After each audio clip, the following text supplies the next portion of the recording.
არსებობს თუ არა რაიმე უბრალო ხერხი იმისათვის, რომ შევაჩეროთ აზრები, რომლებიც განუწყვეტლივ ჩნდება ჩვენს ზრობიერებაში სამყაროსთან ურთიერთმოქმედების დროს.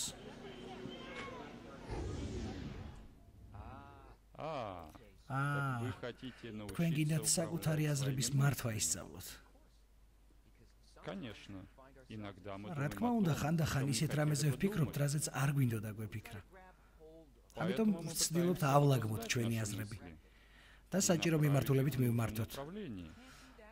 და თუ ვერ ვახერხებთ ამის გაკეთებას, თავს უხერხულად, სულელურად ვგრძნობთ.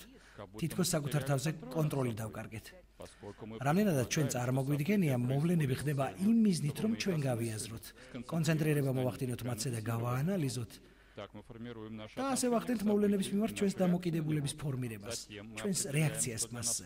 შემდეგ განსაზღვრავთ რა არის ჩვენთვის მნიშვნელოვანი და სწორი ბოლოს გადავწყვეტ ღირთ თუ არა ამ მიმართულებით წასვლა და ვახორციელებთ მოქმედებაზე, რათა აზრის რეალიზება მოვახდინოთ.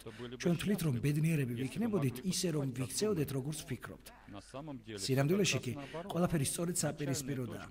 ჩვენი შეგრძნებების და აზრების საწყისი წერტილი აზრები არ გახლავს. აზრები ეს ადამიანი არაა. აზრები გაცილებით ღრმა რამის რეზულტატს წარმოადგენს.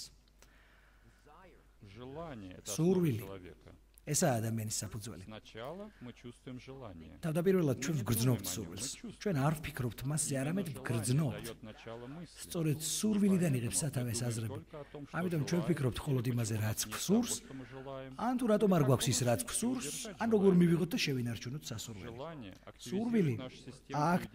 სურვილი აქტიურებს ჩვენს სურვილის სისრულეში მოყვანის სისტემას. აზრებს კი არ შეუძლიათ ჩვენი სურვილების შეცვლა.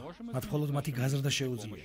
ჩვენ არ შეგვიძლია შევცვალოთ ჩვენი აზრები სხვა აზრების საშუალებით. თუ ჩვენ გვინდა დიდი აზრები გვქონდეს, ამისათვის დიდი სურვილებია საჭირო.